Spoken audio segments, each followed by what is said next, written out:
నమస్తే అందరికీ. ఈరోజు మనం భగవద్గీతలో 2వ అధ్యాయం యొక్క 69వ శ్లోకం గురించి తెలుసుకుందాం. యా నిశా సర్వభూతానాం తస్యం జాగ్రతి సంయమి యస్యం జాగ్రతి భూతాని స నిశ్య పశ్యతో ముని. మనం నిద్రపోయినప్పుడు ఒక్కొక్కరికి ఒక విధంగా కళలు వస్తూ ఉంటాయి కదా. అలా భగవంతుని సేవలో ఉన్న వాళ్ళకి భగవత్ సేవ కళలు వస్తాయంట. నమ్మడానికి ఆశ్చర్యంగా ఉన్నా కానీ మనం కూడా కొంతమంది చెప్పింది వింటుంటాం. నాకు ఈరోజు భగవంతుడు కళలు వచ్చాడు, ఈ విధంగా వచ్చారు, ఆ విధంగా వచ్చారు.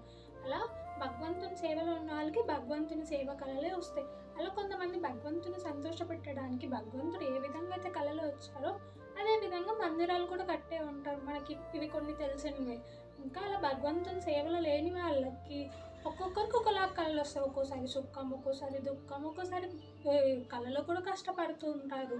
అలా భగవంతుని సేవ చేస్తే మన కళల మీద కూడా ప్రభావం ఉంటుందని చెప్పి చెప్తారు ఈ శ్లోకంలో. నాకు ఈ శ్లోకంలో అదే అర్థమైంది. మీకేం అర్థమైందో కామెంట్ సెక్షన్లో తెలియజేయండి. హరే కృష్ణ.